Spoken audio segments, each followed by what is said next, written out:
75G5424 Westinghouse, 6 American families, take 1.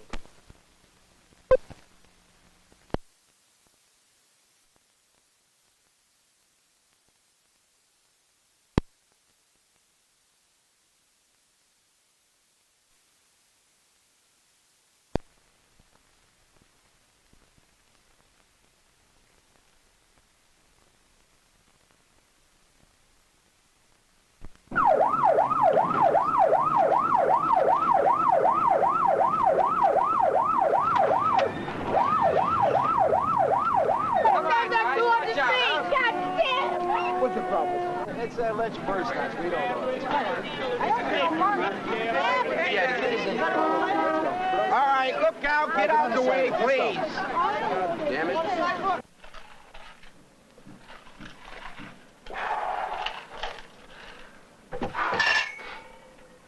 Most men are violent. Most men are afraid to admit it. Or maybe they're ashamed to admit it. But most men are violent. Most of our lives are based around violence. We try to repress that same violence a great deal. We say that we're civilized. But we look around at some of the things that men do. We have to realize that we're not civilized at all. I do possess the capacity for extreme violence, for instance. If circumstances were such where it was either me or the other guy out there on the street in a confrontation as officer to, let's say, perpetrator, something like that, he'd have to go.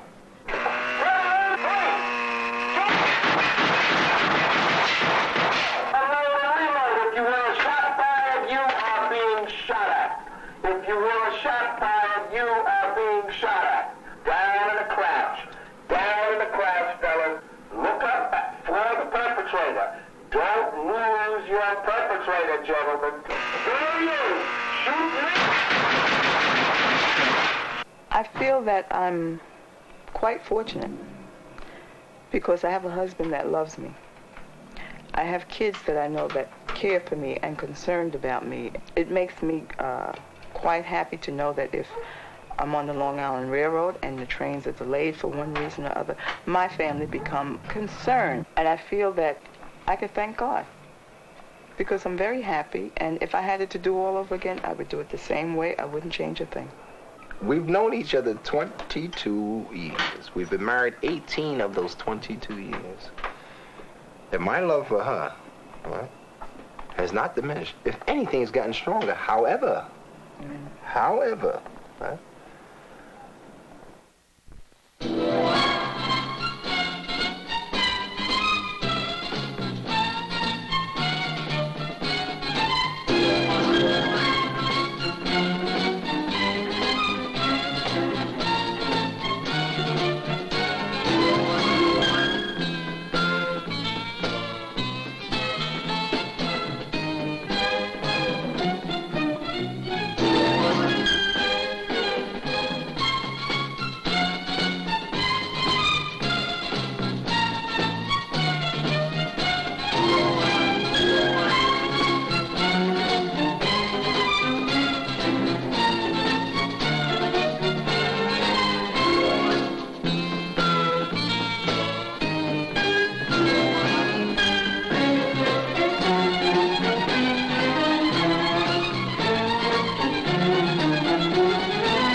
With the Robert George family film, ready to roll.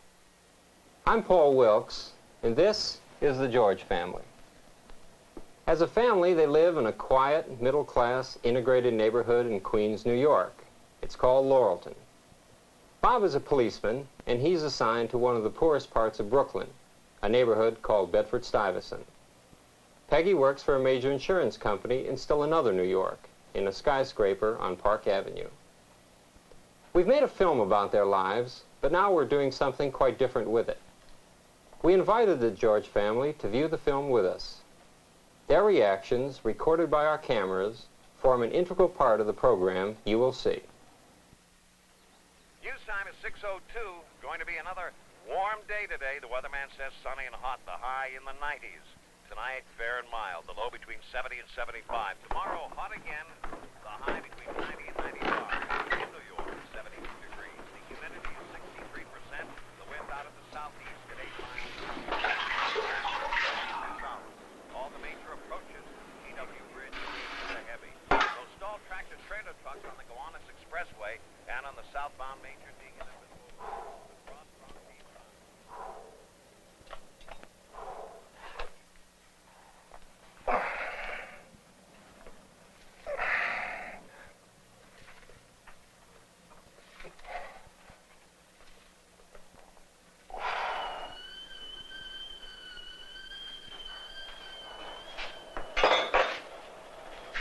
Hey, you want to finish this up?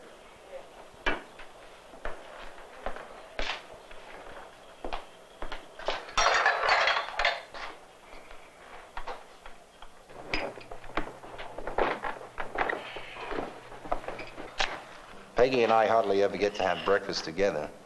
2 days out of 3, I'm on nights, but Peggy's job has normal working hours. Don't forget to lock the door.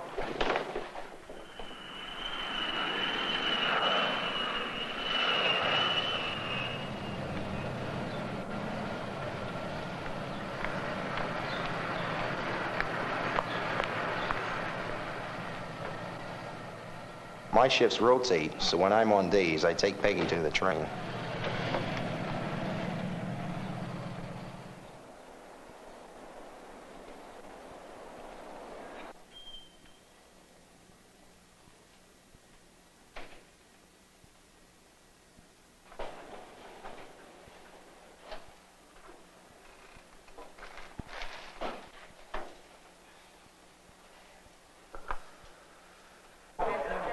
Hi, guys.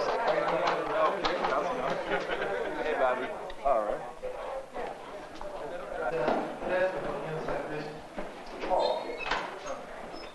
Hello, ladies. How are you?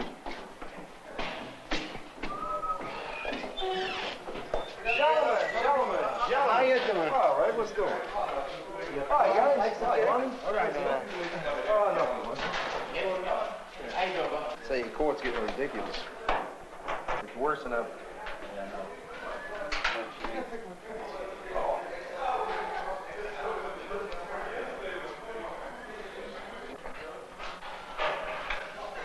Tell you one thing, when you're in an air conditioner unit, man, this is too much.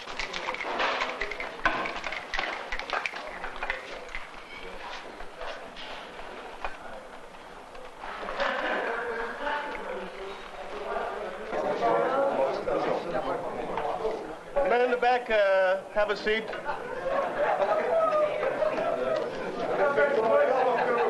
Hold it down, Marty.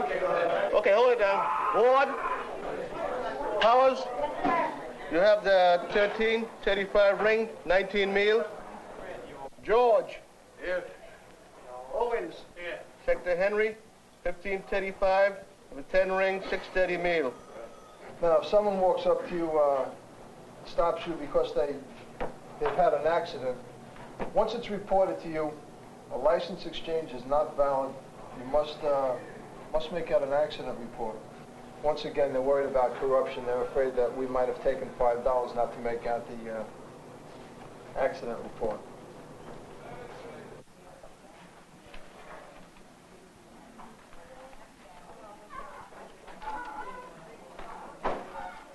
There's no policy number, there's no agency. Yeah. There's no name, it's unidentified, but they have two amounts. See, two different types of cases. Now, the other one, she says I can issue on the other one and the other one. Well, But- you can. But on the other two, she says you better ask. That's all you had? That's all I had. See, I didn't want to do anything on the other two until I found out what I had to do with the others. Okay. But I can do it. Okay. Hold your hand up. Now just turn it to me. I want to see how deep you put it. Right here? Yeah. Put the bandage on and keep pressure on it. Now, how did the knife come into play? The knife came into play by the one in the red. The one in the red came after me with a knife. The one in the blue shirt ran in the back and got the gun again. Ran in the back and got the gun again. Like a trailer cigarette leading up there. And they said they're going to break it again. This from the conclusion we got that they're breaking. There was a change as far as this cover sheet, but the numbers stayed the same. Right. Yes, but I wonder. But now. No. See, actually, the change probably went through, but tape isn't changed anymore. What about the 6'4"? Let's get it together, brother. Let's get it together. Come on. Go inside. Let's go. Sit down over here. Sit down. Sit down. Sit over here. Come on. Come on. Just relax. Just relax. Sit down. Sit down.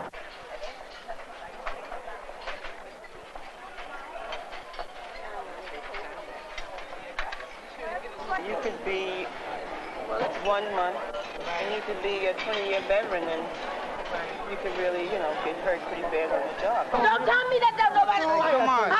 All right, so you try to cause trouble, right? See what you trying to start? Oh, so let me have him by my son. Let me have this man here. That's it right there. He don't live here. He want to start some trouble. He don't live here. But come on, y'all, let's go in the house because this man do not live here. He do not live here. Then something come out here every time I show me. I have 1237. 123. Good night. Good night.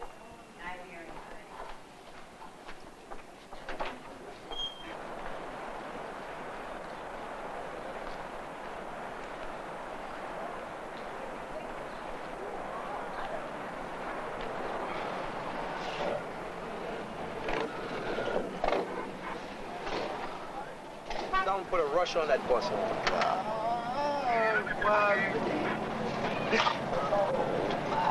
Try to take it easy.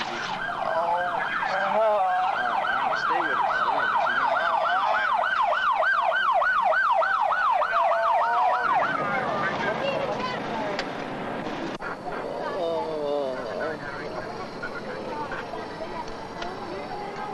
How you feel now? How you feel? Huh? A little better? Feel a little better? All right, get the chair. Let's get him out of here. The chair's here. All right, somebody with officer, you want to give us a hand?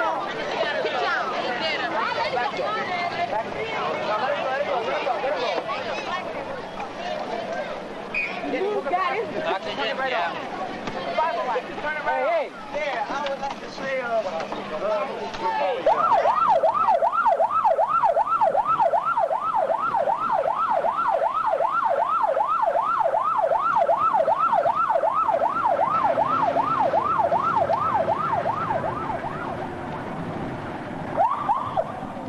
Right now, if we see each other, I'd say 10 hours out of a whole week, we're doing good. Because I'm leaving, he's coming in. It's this thing of leaving notes and trying to get a call in at lunchtime, or you're trying to get a call in at your mealtime. And I miss not being able to sit down and talk to you, say when I come home from work, or you come home from work in the evening hours, or on Saturday or Sunday, just sit around and talk like we used to do. Like it was in the beginning. Right. I'd like to see this again. I think that was some of the best times in our lives because of the fact that it was just us. It's just the two of us, and we only had the two of us to worry about. I'd like to see that again. Peggy, I'm interested about your working. What does it mean to you? It means a little extra things in the house that we want that we don't have to wait for. In other words, if I see something, I say, well, I like that couch, or I like that chair. I don't have to wait for it. Why did you decide to go back to work? I decided to go back to work because the kids were in school all day. They didn't require my constant supervision anymore. They had their own set of friends. They were taking off this place and that place. And I found myself alone most of the time. Everyone would come home and they would talk about the activities of the day, and I had nothing to talk about. I was very dull, and I didn't like it. And I'm not a type of person that makes friends very easily. I found myself in the house all the time, and it became very boring, and I became quite depressed over it. Yeah, I can remember. Quite depressed. I used to have periods of just crying. I mean, nothing physically wrong with me, but just crying for no apparent reason at all. And it was the depression that was getting to me. And that's when I went back to work. It became a challenge then. Doing something, and not only money, but being able to accomplish something and just to see for myself if I could do it. Bobby, would you want your son Derek to be a policeman? Derek, yes. I'd like to see him be in the military. I wouldn't. You would not? No, I would not. I would not. Because worrying about one coming home every night, you'd have to worry about two making it home every night. I don't think I could take it. I don't know about becoming a policeman. Gotta go out in the street every day and wonder if you're gonna come back. You're afraid? Yep. Peggy, you're afraid too, aren't you, for Bobby? I Yes, sense I that. am. When the phone rings and he's at work, you're a little frightened to answer it sometimes because you don't know what it's going to be. It's something you live with every day, You learn to don't live you? with it. You learn to live with it.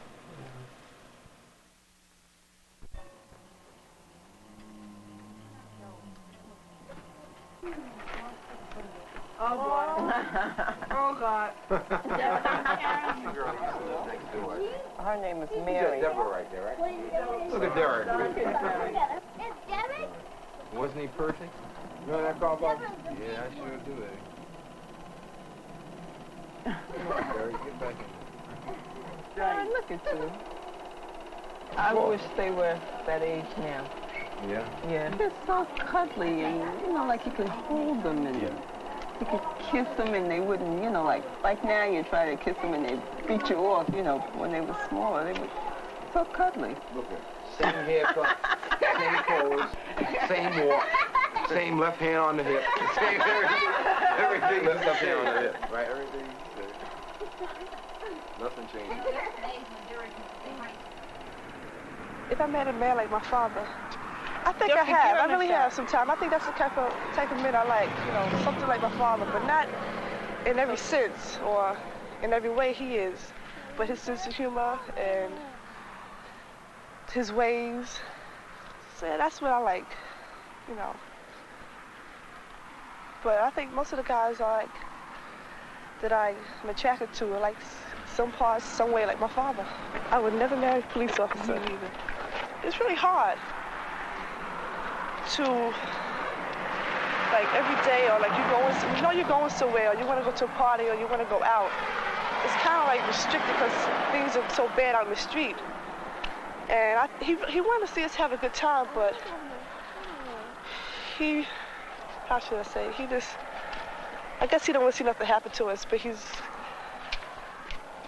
holding kind of strong on us, keeping us kind of close or tight. I think he's a little suspicious of everybody. I think it could be due to his job. He always wasn't like that. He was more relaxed around people. But I think due to his job, I have noticed that change in him, that he's suspicious of everybody. In other words, you're a suspect first.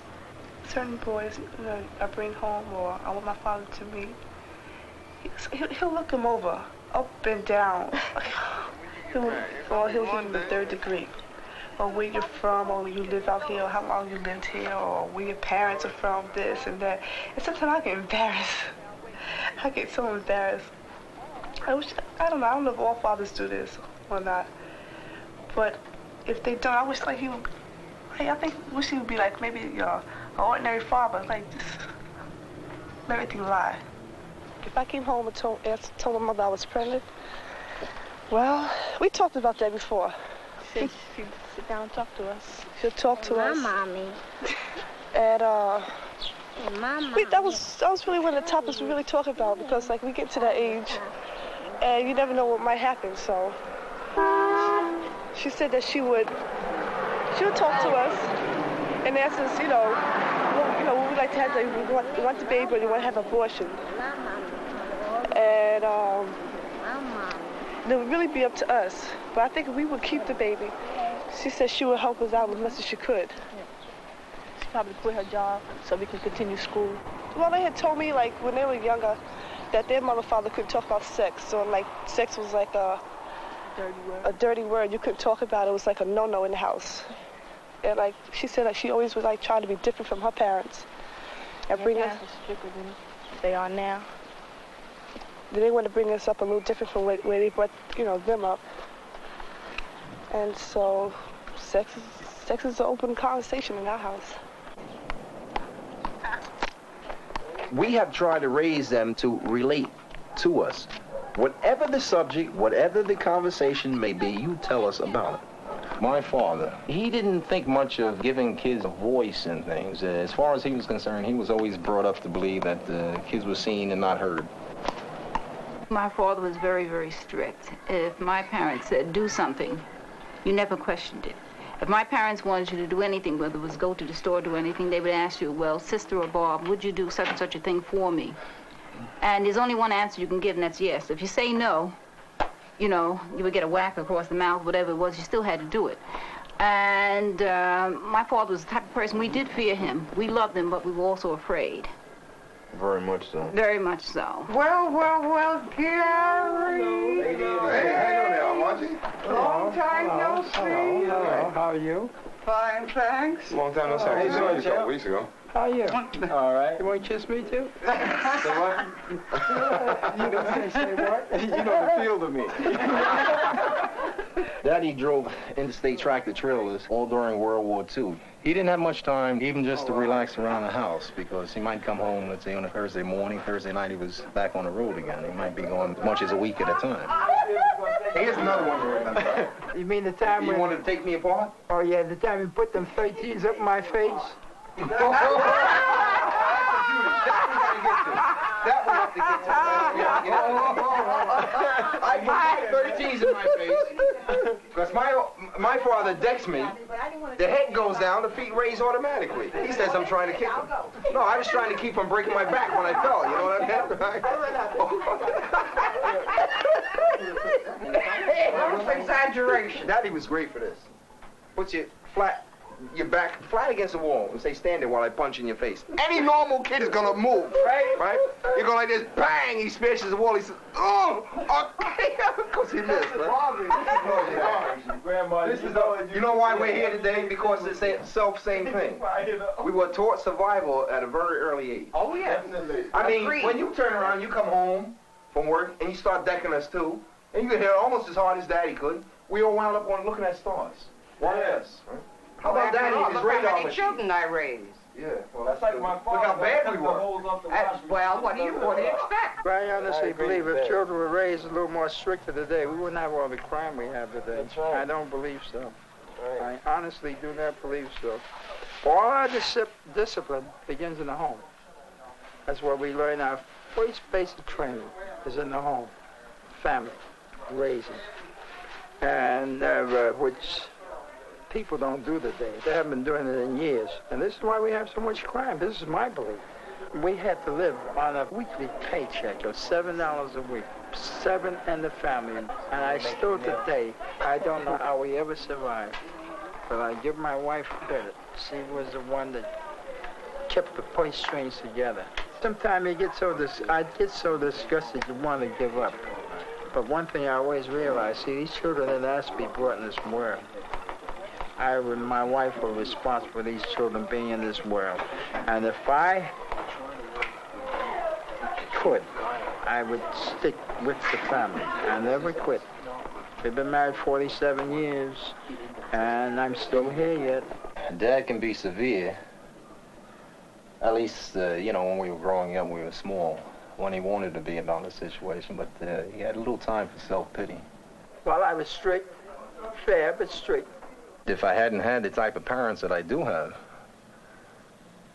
who's to say, you know, which direction in life I might have taken?